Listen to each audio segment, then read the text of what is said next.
At 9:07 in the morning on October 14th, I stood outside St. Mark's Chapel in a black dress I had bought with shaking hands, holding a white rose for my father's casket. And my sister put her palm flat against the church door and said, "This is family only, Ava." For a second I thought I had misheard her. The chapel bells were still ringing. Cold air moved under the hem of my dress.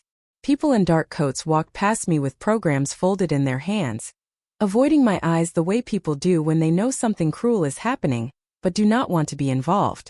My sister Lauren stood in front of me like she owned the doorway. Her makeup was perfect. Her hair was curled over one shoulder. She wore our father's gold watch on her wrist, the one he had promised me I could hold during the service because I used to play with it when I was little. Behind her, through the narrow gap in the door, I could see the edge of my father's casket. I could see the flowers. I could see the photo of him smiling beside a lake. But I could not get inside. "Lauren," I whispered, "move." She tilted her head, and her face did not even soften. Dad didn't want drama today. That sentence hit me harder than the wind. I looked past her and saw my stepmother, Claire, standing near the front pew. She saw me. I know she did. Our eyes met for half a second. Then she looked away. The funeral director came over holding a clipboard like it was a shield. He looked embarrassed before he even spoke. "Ma'am," he said quietly, "the immediate family has asked that you not enter." Immediate family. I had been 6 years old when my father adopted me. He taught me how to ride a bike in the parking lot behind our apartment, because we did not have a driveway yet. He sat up with me the night I had pneumonia. He packed my school lunches after my biological mother died.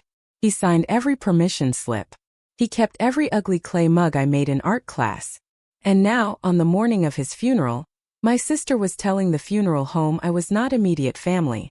I tried to breathe, but it felt like my ribs had locked. "I'm his daughter," I said. Lauren's mouth curved just enough for me to see she had waited years to say what came next. "You were adopted." The word did not hurt because it was true. It hurt because she said it like it erased every bedtime story, every birthday candle, every hospital visit, every grocery run, every quiet ride home where Dad had reached over and squeezed my hand because he knew Claire and Lauren had made me feel invisible again. I looked at the church doors, then at the white rose in my hand, then at the sister who had finally found the cruelest possible place to say the cruelest possible thing. I could have screamed. I could have pushed past her. I could have made the scene she was pretending to avoid. But before I could speak, a black sedan pulled up beside the chapel steps. An older man in a gray coat stepped out, carrying a leather folder under one arm. I recognized him immediately. Dad's lawyer. He looked at Lauren. Then he looked at me. And in front of every relative who had pretended not to see me standing outside, he said, "Ava Carter?" My throat tightened. "Yes." He opened the folder and said, "I'm sorry to do this here, but I need your signature before anyone in that building can proceed." Lauren laughed once, sharp and nervous. Her signature? For what? The lawyer looked at my sister with a calmness I will never forget. "For your father's final instructions." And that was when Lauren's face changed. Because she had locked me out of Dad's funeral thinking she had removed me from the family. She had no idea Dad had already removed her from the lie, too. Before everything broke. My name is Ava Carter. I was 31 when my father died. For most of my life I believed love was something you earned by being useful, quiet, and easy to ignore. I worked as a paralegal at a small estate law office 2 towns over. It was not glamorous, but I loved the order of it. Documents made sense. Signatures mattered. Dates mattered.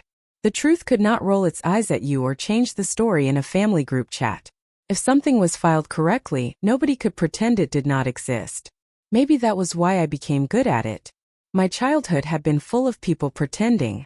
My biological mother, Elena, died when I was 4. I remember very little about her except the smell of lavender lotion, and the way she sang off-key in the kitchen. My father, Michael Carter, was not my biological father at first. He had been my mother's best friend, then her boyfriend, then the man who stayed when everyone else said raising another man's child would be too complicated. When my mother got sick, he took her to appointments. When she died, he took me home. 2 years later, he adopted me. I still remembered the courthouse because he let me wear red shoes even though they squeaked on the floor. The judge asked me if I understood what adoption meant, and I said, "It means he keeps me." Everyone laughed softly. Dad did not laugh. He cried. After the hearing, he knelt in front of me on the courthouse steps and said, "Ava, listen to me. You are not borrowed. You are not temporary. You are my daughter." For years, that sentence was my shelter. Then Dad married Claire. Claire was beautiful in a polished, cold way. She had a voice that stayed sweet, even when the words were not. She never yelled at me. That would have been too obvious. Instead, she corrected me. "Not your father. Our family. Not your room. The guest room. Not your grandparents. Michael's parents." When Lauren was born, the house changed. There were framed photos of Lauren in every hallway. Lauren asleep in a pink blanket. Lauren with cake on her face. Lauren holding Claire's finger at the beach. Lauren in ballet shoes. Lauren with Dad at a father-daughter dance. My photos were in albums. Lauren's were on walls. I learned early that Claire believed family was blood and image. Dad loved me, but Claire managed the house, the schedule, the holidays, the tone of every room. She never had to say I was less. She just made sure I felt it. Dad tried. I need to be honest about that. He came to my school plays. He taught me to change a tire. He took me for pancakes every year on the anniversary of my adoption, and called it our real birthday. But he was also tired. He hated conflict. When Claire made a comment, he would close his eyes for a second, like a man waiting for thunder to pass. Sometimes he defended me. Sometimes he did not. That is the part grief makes hard to say. I loved him more than anyone, but he had not always protected me the way I needed. Still, when he got sick, I was the one who drove him to appointments. Not Claire. Not Lauren. Me. His first heart episode happened in March. I was at work when the hospital called because I was still listed as his emergency contact from an old surgery. Claire said she couldn't handle hospitals, and Lauren said blood pressure machines made her anxious. So I sat beside Dad's bed for 9 hours while machines beeped and his hands trembled under a thin blanket. He looked smaller there. Not weak. Just human. At 2:18 in the morning, he woke up and saw me in the chair. "You came," he whispered. "Of course I came." His eyes filled. "I should have come for you more."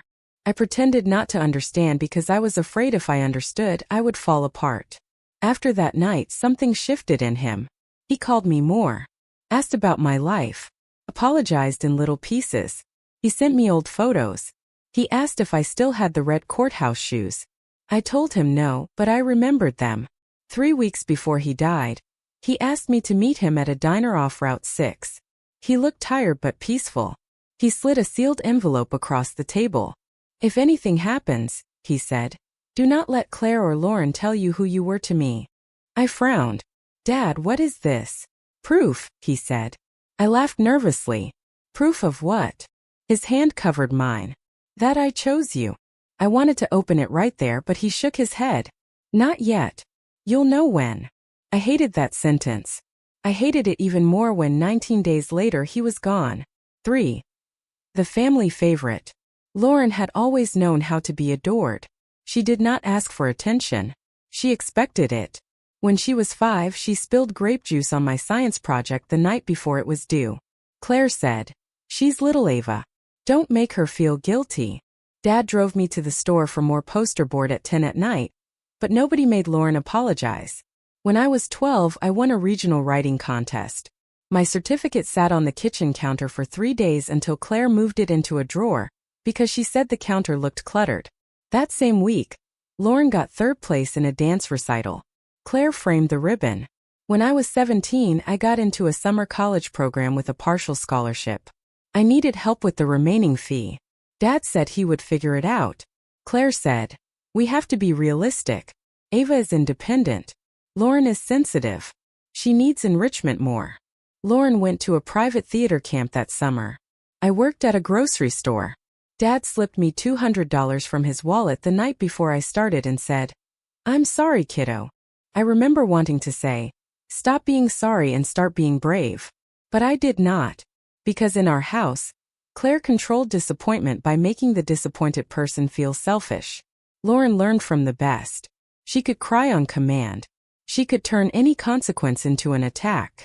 If she forgot Dad's birthday, it was because I made the family tense. If she borrowed my car and returned it with an empty tank, Claire said I should be grateful my sister felt close enough to ask. If Lauren mocked my thrift store clothes, she was just joking. And I was too intense. I became the family's emotional trash can. If Claire was stressed, I was ungrateful.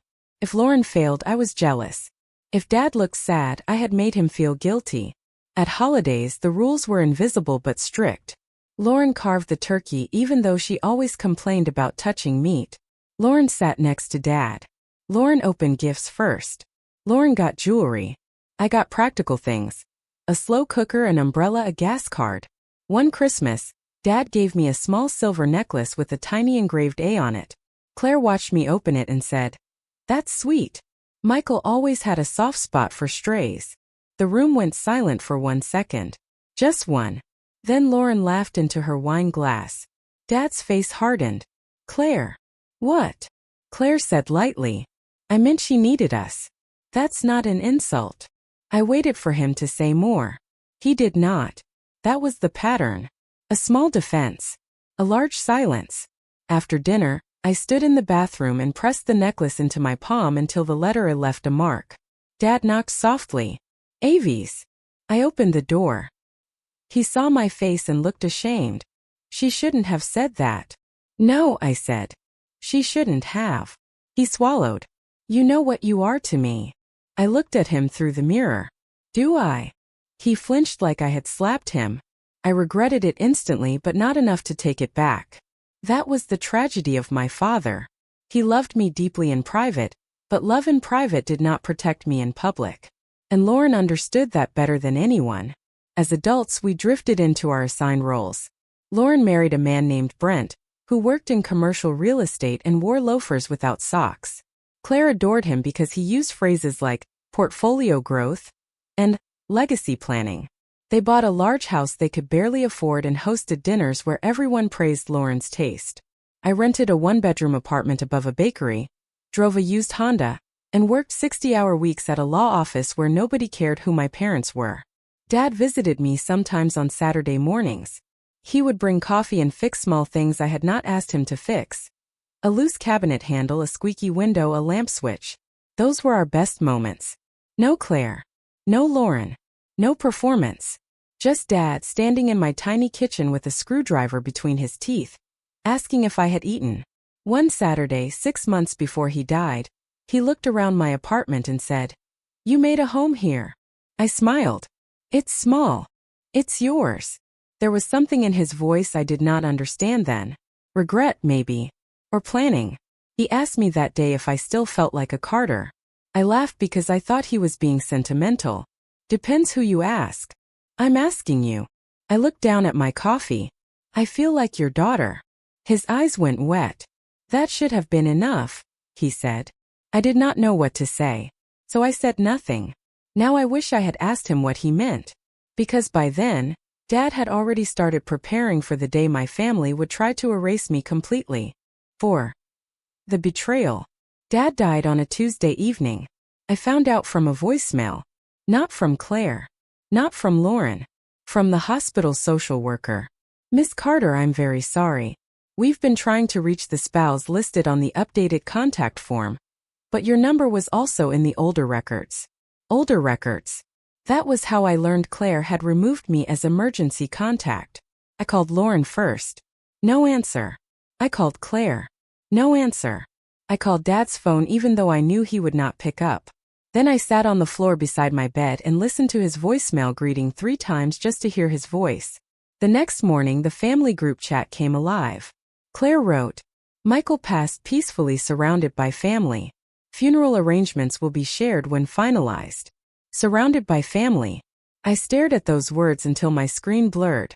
I had not been called. I had not been told. I had been left outside even before the funeral. I typed, "Why wasn't I contacted?" Lauren replied almost immediately, "Mom was overwhelmed. Please don't make this about you." Then Aunt Rebecca wrote a praying hands emoji.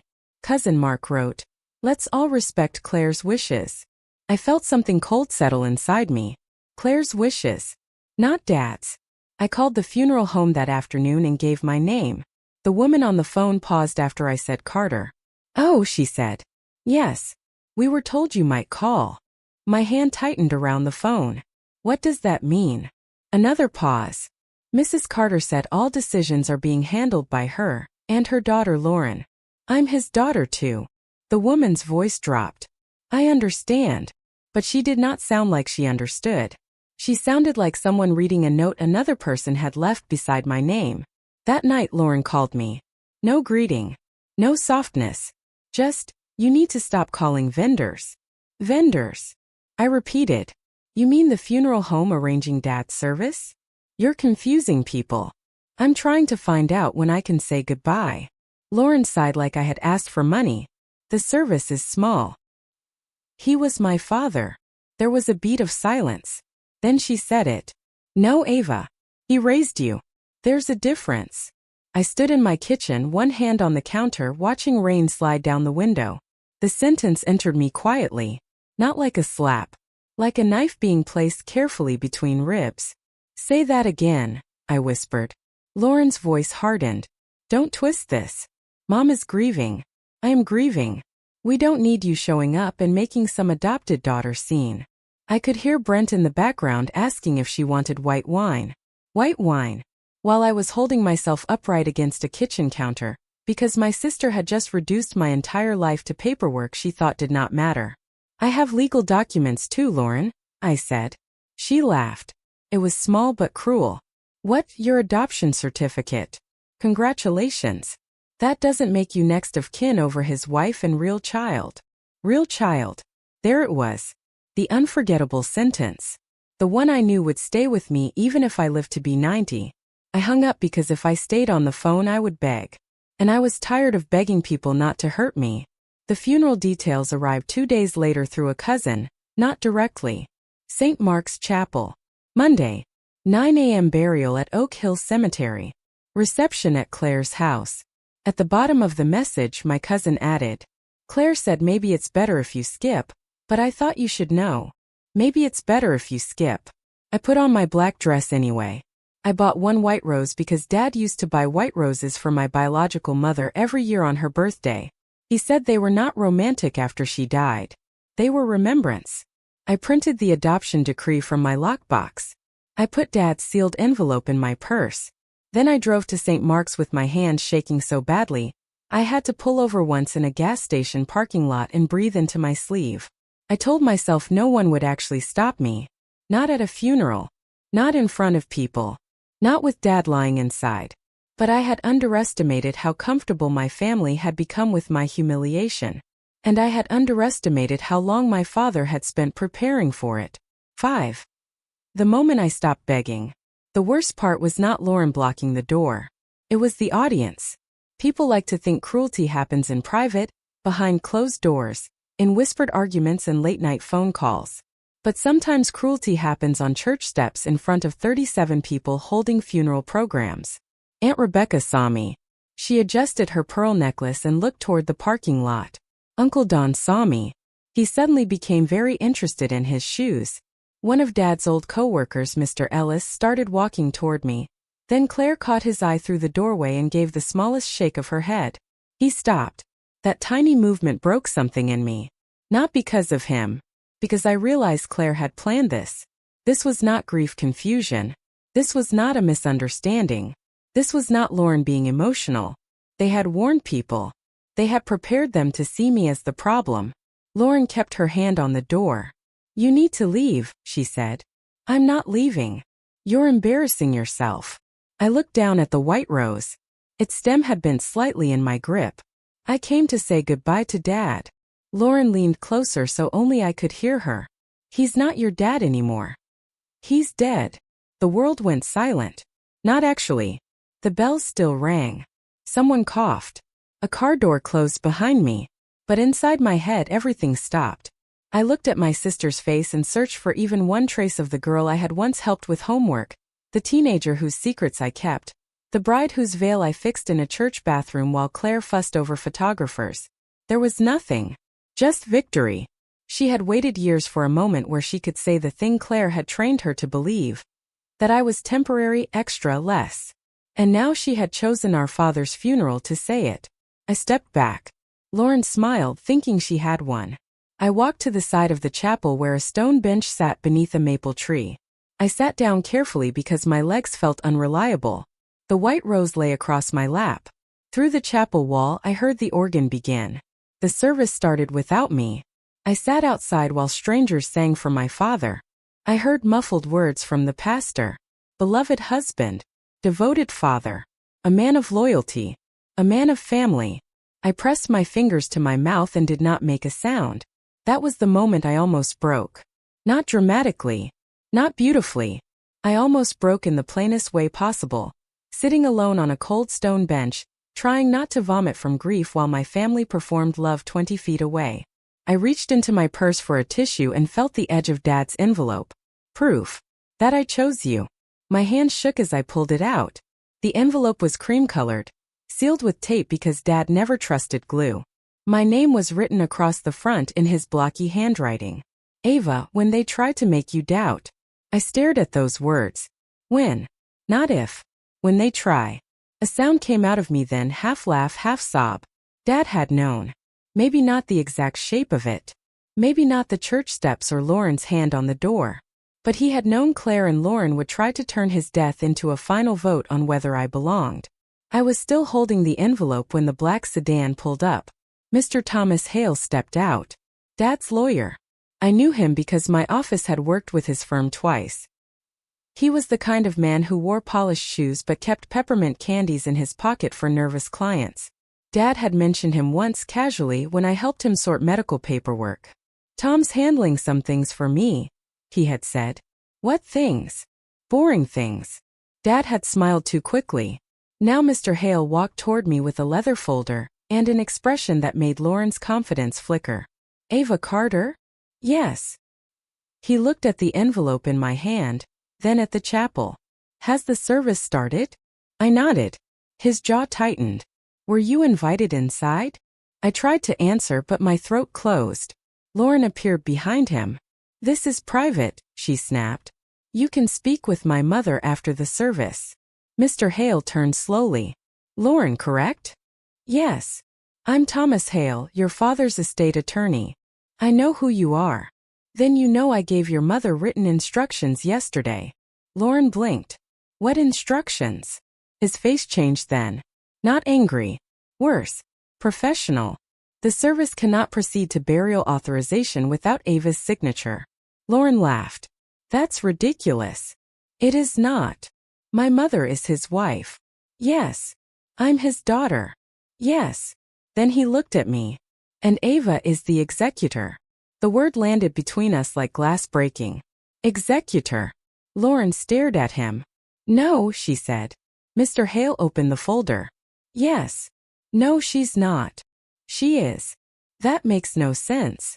It made sense to your father. Lauren's face flushed red beneath her makeup. Behind her, people had started turning in the doorway. The organ music continued, but the energy shifted. Whispers moved through the entrance. Claire appeared, pale and furious. What is going on? Mr. Hale looked at her. Claire, I am disappointed this became necessary here. Claire's mouth tightened. This is my husband's funeral. And your husband left very clear instructions.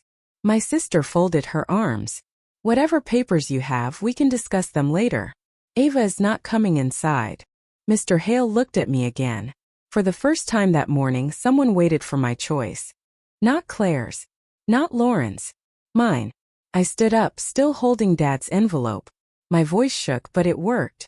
I'm done asking permission to grieve my own father. No one spoke. Not even Lauren. And then Mr. Hale said, then let's go inside. 6. What they didn't know. I did not walk into that chapel like a hero. I walked in like a woman trying not to collapse. The first thing I saw was Dad's casket. Dark wood. Silver handles. White roses across the top. For one terrible second, every legal word and every family wound disappeared, and all I could think was, he is really gone. My father who smelled like sawdust and peppermint gum. My father who sang old Motown songs off-key. My father who called every thunderstorm free music. Gone. I nearly stopped in the aisle, but Mr. Hale gently touched my elbow. "Steady," he murmured. Lauren moved ahead of us, whispering fiercely to Claire. Brent stood up from the front pew, looking annoyed in the way men look annoyed when they believe emotions are poor manners. The pastor had paused mid-service. Everyone turned. I saw the story forming on their faces. Ava made a scene. Ava interrupted the funeral. Ava could not let Claire have peace. But for once I did not rush to correct the room. I had spent my whole life trying to prove I was not what they called me. Not jealous. Not dramatic. Not ungrateful. Not astray. Not temporary. That morning I finally understood something. People who benefit from your silence will always call your truth an attack. Mr. Hale walked to the front pew and spoke quietly to the pastor, then to the funeral director. Papers changed hands. The funeral director's face lost color. Claire hissed, "This is inappropriate." Mr. Hale said, "So was excluding the executor from the service." The word moved through the chapel. "Executor." Whispers started. Aunt Rebecca leaned toward Uncle Don. Brent muttered, "This has to be a mistake." Lauren heard him and seized the sentence like a rope. "It is a mistake," she said loudly. "My father was sick. He was confused. Ava probably manipulated him." I felt the old instinct rise in me. Defend yourself. Explain. Make them understand. But then I remembered Dad's envelope. I opened my purse and touched it. "Not yet," something in me said. Mr. Hale turned to Lauren. "Your father signed his estate documents 9 weeks before his death. He completed a capacity evaluation that same morning with Dr. Samuels. I have the letter in this file." Lauren's mouth opened, then closed. Claire's eyes flashed. "You had him evaluated?" "Michael requested it," Mr. Hale said.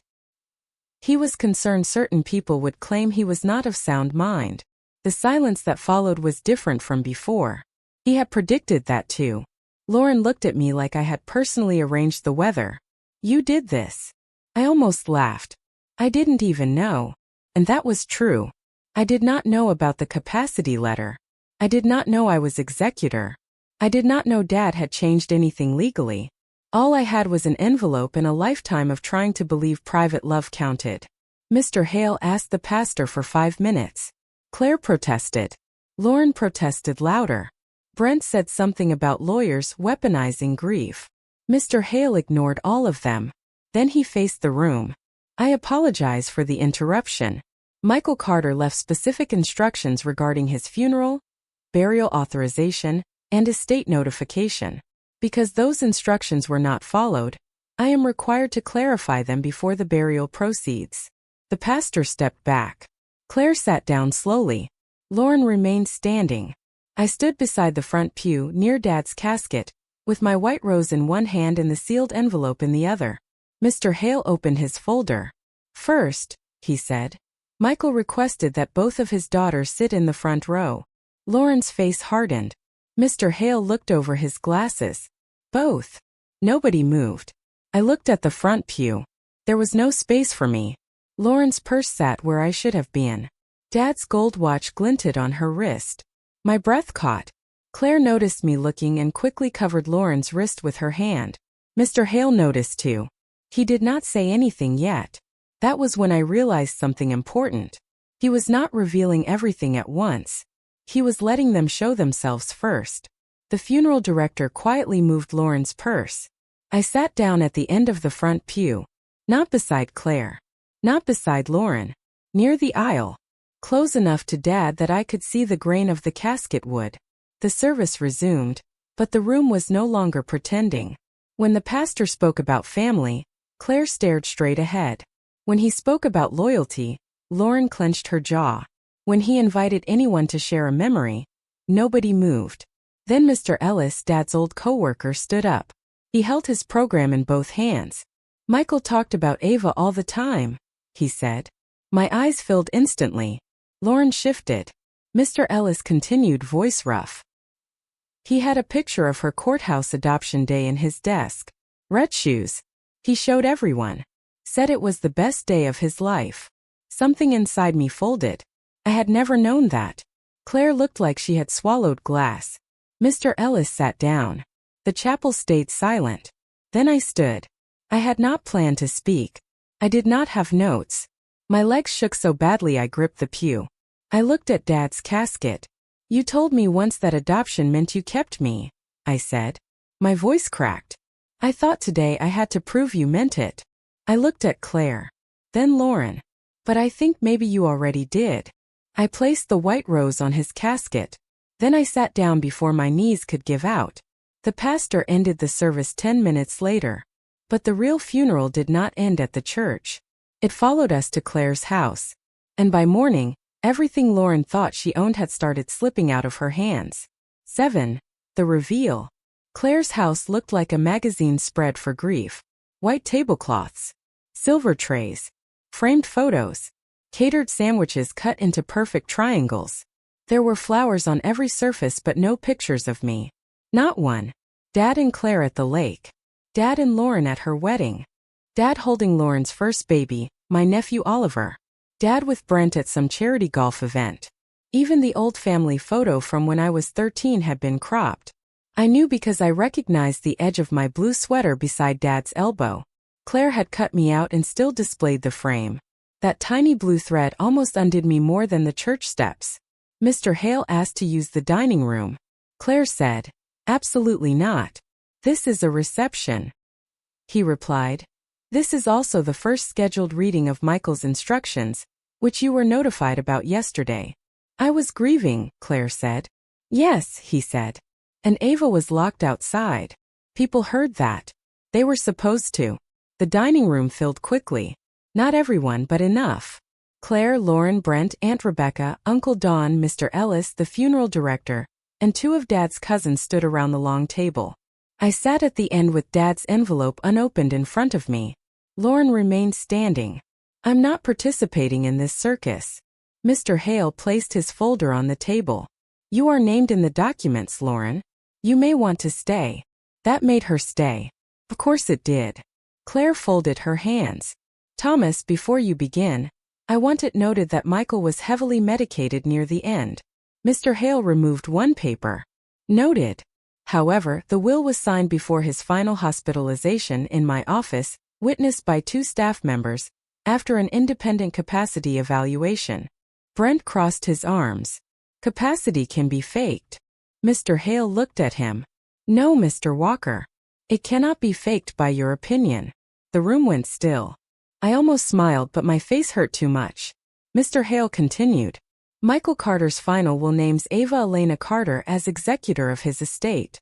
Lauren laughed under her breath. "Unbelievable." He kept reading. He further states that any attempt to challenge Ava's legal status as his daughter using the nature of her adoption shall trigger the attached no contest provision regarding discretionary personal property. Claire's face changed. That sentence meant nothing to most of the room. It meant everything to me. Dad had known they would use adoption as a weapon, and he had made it expensive. Lauren leaned forward. "What discretionary personal property?" Mr. Hale looked at her wrist. "The gold watch, for one." Lauren's hand flew to it. My breath stopped. "Dad's watch." Mr. Hale read from the page. "My Hamilton watch is to be given to my daughter Ava, who used to hold it against her ear as a child and tell me it sounded like a tiny train. A sound left my mouth before I could stop it. I had forgotten I used to say that." Lauren covered the watch with her other hand. "No. He gave this to me." "When?" Mr. Hale asked. "At the hospital." Michael was unconscious for the final 36 hours of his hospitalization. Lauren's face flushed. Claire snapped. "She meant before that." Mr. Hale pulled out another document. The hospital visitor log shows Lauren visited once for 11 minutes on September 29th. Michael's watch was documented in his personal effects bag on October 2nd. The room went silent. Official proof has a sound. It is the sound of people realizing emotion will not save them from dates. Lauren slowly unclasped the watch. Her hands shook with rage. She placed it on the table like it had burned her. Mr. Hale slid it toward me. I did not touch it yet. I could not. Claire's voice went cold. "Is this really what you want, Ava? Trinkets? On the day we buried him?" I looked at her. "No. I wanted to be let into the church." Aunt Rebecca looked down. Mr. Hale continued. Michael also left a sealed personal letter for Ava, to be opened at her discretion. I looked at the envelope. The whole room seemed to lean toward it. Lauren said, "How do we know she didn't write that herself?" That was when Mr. Hale removed a second envelope from his folder. "Because I have the copy Michael left with me." Lauren's lips parted. He placed it beside mine. Same handwriting. Same block letters. Same tape over the seal. Mr. Hale nodded to me. "You do not have to read it aloud." Claire immediately said, "Then she shouldn't." And that was why I did. My fingers trembled as I opened Dad's envelope. The paper inside was folded twice. I recognized his handwriting instantly. "Ava, if you are reading this, then I am gone, and someone has made you feel like you have to defend your place in my life. I am sorry. I am sorry for every time I loved you quietly when I should have defended you loudly. I am sorry for every dinner where you swallowed an insult because I was too tired or too afraid of another fight. I am sorry for letting Claire treat you like a guest in a home where you should have felt safe." I stopped reading for a second. The room blurred. Nobody moved. I forced myself to continue. "You were not my charity. You were not my obligation. You were not a child I rescued so people would think I was good. You were my daughter. You made me a father before anyone else did." Claire made a small sound. Lauren's face twisted. I kept reading. "If Lauren or Claire tries to tell you otherwise, let this letter be one piece of proof. Tom has the rest." That line sent a visible ripple through the room. "Tom has the rest." Mr. Hale waited. I looked at him. He opened another section of the folder. Michael also executed a transfer on death deed for the Oak Hill property.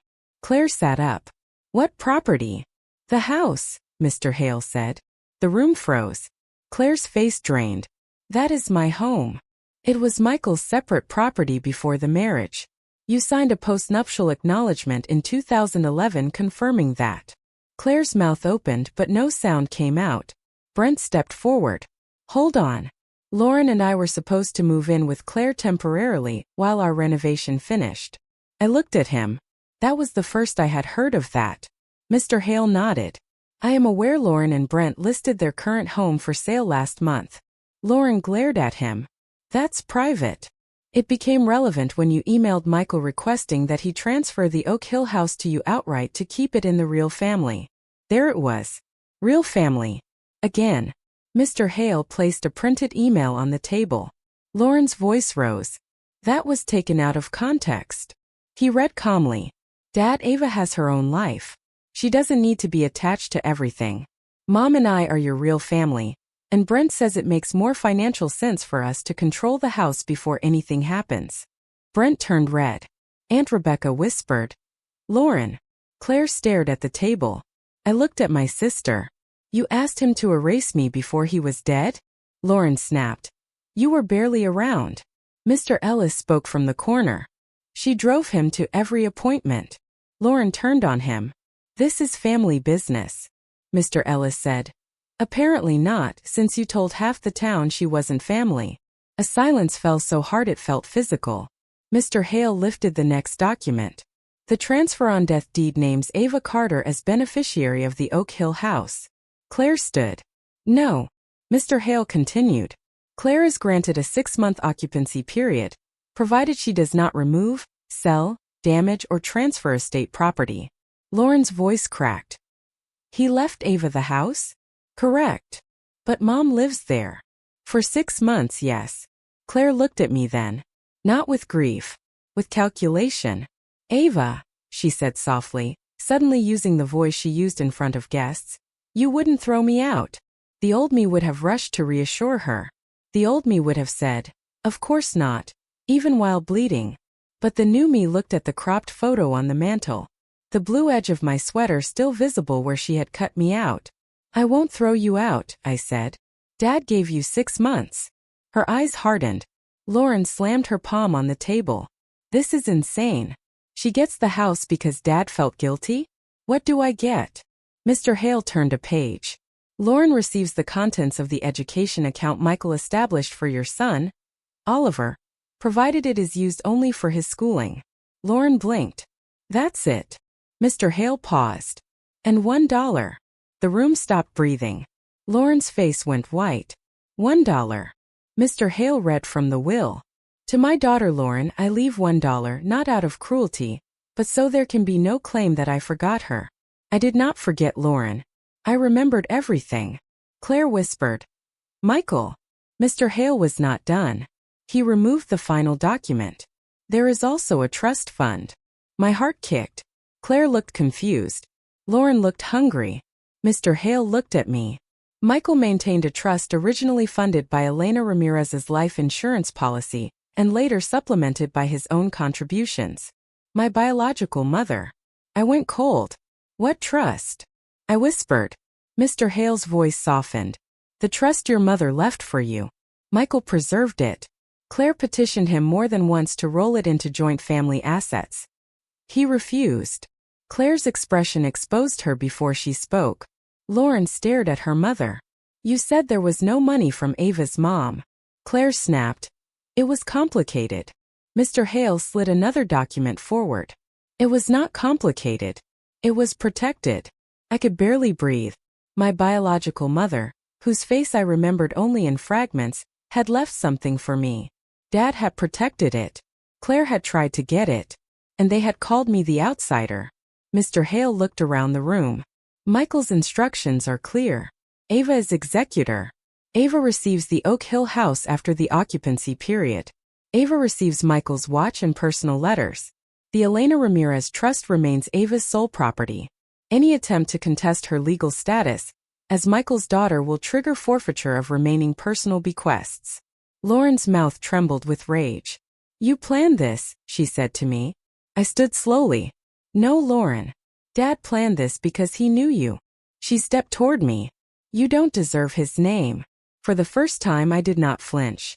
I picked up the adoption decree from my purse and placed it on the table. Then I placed Dad's letter beside it. Then the watch. Then the printed email where Lauren had called herself the real family. My voice was quiet. You used the word adopted like it made me less his daughter. I looked at Claire. You used silence like it made your cruelty invisible. Then I looked at the whole room. But the truth was never missing. My hand stopped shaking. You just never thought I would bring proof. No one spoke. Not Lauren. Not Claire. Not Brent. Even the house seemed silent. And for the first time in my life, the silence did not belong to them. It belonged to me. 8. The fallout. The story spread faster than I expected. Not because I posted it. I did not. But people talk when a funeral becomes a legal reckoning. By that evening, 3 relatives had texted me apologies that looked like they had been written by people who wanted forgiveness without accountability. I didn't know the full story. Claire made it sound different. Lauren said you wanted to cause problems. I did not answer most of them. The family group chat, which had been so quick to tell me not to make Dad's death about me, went silent for 6 hours. Then Aunt Rebecca wrote, Lauren, did you really keep Ava outside the church? No response. Cousin Mark wrote, that was wrong. Still no response. Then Lauren left the chat. By morning, Brent's real estate listing disappeared from the internet. By noon, Claire called me 11 times. I did not pick up.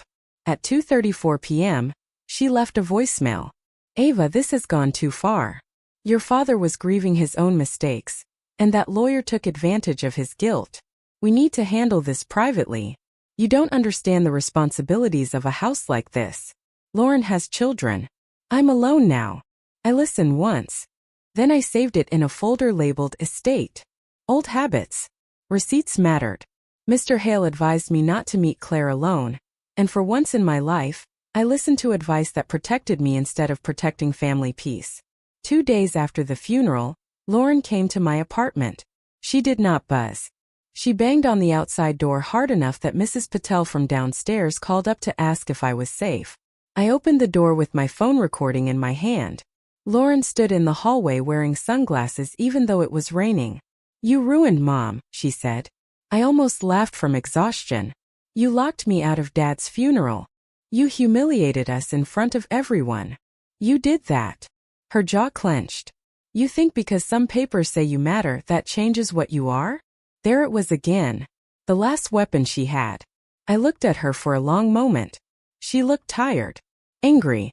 Smaller than she had at the church. For the first time I saw the fear underneath her cruelty. Lauren had built her whole identity on being chosen. If Dad had chosen me too, if he had protected me legally, if he had remembered everything, then her specialness had limits. She could not survive that without making me the villain. I said, "You should leave." She stepped closer. "That house belongs to my mother. It belonged to Dad. He would never want this." I opened the door wider. "You mean he would never want consequences?" She recoiled. Then she said the sentence that finally ended whatever sisterhood I had been trying to salvage. "You should have stayed gone after your real mom died." For a second I saw myself at 6 years old in red shoes, holding Dad's hand on courthouse steps. Then I saw myself at 31, standing in a hallway with a phone in my hand, hearing my sister wish I had remained abandoned. I did not cry. I did not yell. I simply said, "You are not allowed in my life anymore." Lauren blinked. "What?" "No calls. No visits. No messages through relatives. Anything about the estate goes through Mr. Hale." She laughed, but it shook. "You can't just cut off family." I looked at her. "You did it first. I'm just making it official." I closed the door. She pounded once. Then nothing. A week later, Mr. Hale sent formal notice reminding Claire of the 6-month occupancy terms. No estate items could be removed without inventory. The watch was already with me. Dad's tools, letters, military medals, and old photo boxes would be catalogued. Claire responded through her own attorney. Lauren tried to contest. The no contest clause stopped her before she could get traction. The capacity letter, adoption decree, hospital logs, emails, and Dad's recorded video statement made the case painfully clear. Yes, there was a video too. Mr. Hale showed it to me privately 3 weeks after the funeral. Dad sat in Mr. Hale's office wearing the blue sweater I had bought him 2 Christmases earlier. He looked thinner, but his voice was steady. "If anyone is watching this because Ava's place as my daughter has been questioned," he said, "then I failed her worse than I thought." I covered my mouth. He looked straight into the camera. "Ava is my daughter. Not by blood. By choice, by law, by love, and by every year I was lucky enough to be called her dad. Anyone who says otherwise is not defending me. They are disobeying me." I cried so hard Mr. Hale slid a box of tissues across the conference table without speaking. That video was never posted. It did not need to go viral. The people who needed to see it saw it. Claire watched it in her attorney's office and did not say a word afterward. Lauren refused to watch it at first. Then she did. According to Mr. Hale, she left before it ended. Sometimes karma is not a screaming downfall. Sometimes it is a woman sitting in a lawyer's office, hearing her dead father say the one sentence she spent her whole life trying to prevent. "Ava is my daughter." 9. What I learned. 6 months later, Claire moved out of the Oak Hill house. She left it clean but cold. The walls were full of pale rectangles where photos had hung. The mantel was empty. The hallway where Lauren's framed achievements used to be looked strangely naked. Mr. Hale met me there with the keys. I stood in the entryway for a long time. I expected to feel victory. Instead, I felt grief. That house had never fully been mine when Dad was alive. It had rooms where I had cried silently, a kitchen where Claire had called me a stray, a dining room where Lauren had laughed at jokes meant to shrink me. But it also had the back porch where Dad taught me to whistle through my fingers, the garage where he let me paint an old chair bright yellow, the hallway where he used to measure my height in pencil marks until Claire painted over them.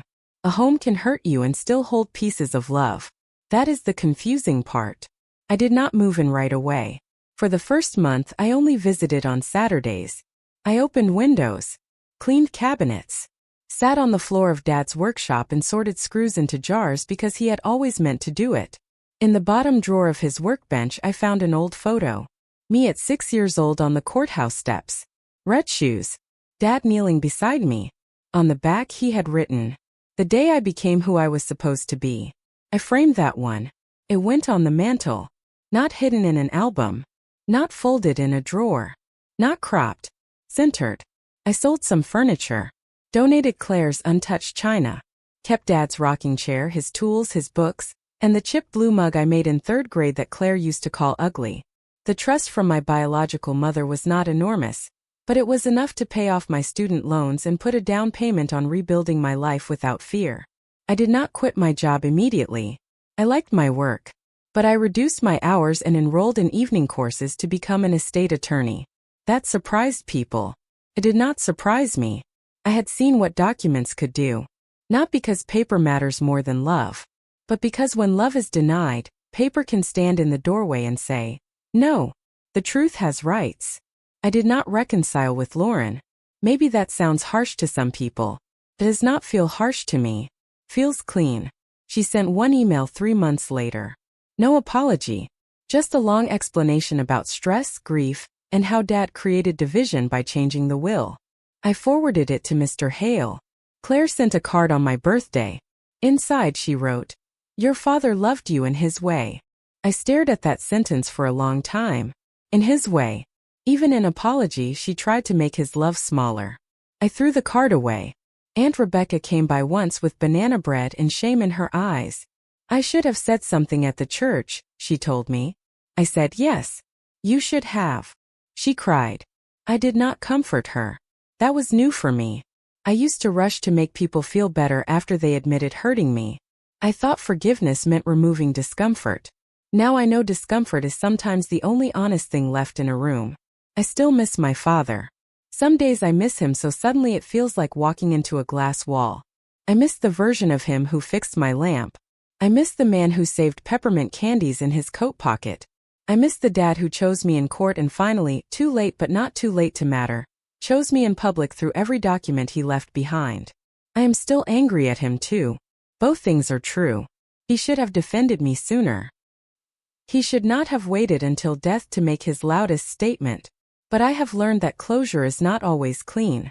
Sometimes it is a box of letters, a legal file, a watch that ticks in your palm, and the painful understanding that someone loved you deeply but imperfectly. The watch sits on my desk now. Sometimes when the apartment is quiet I hold it to my ear.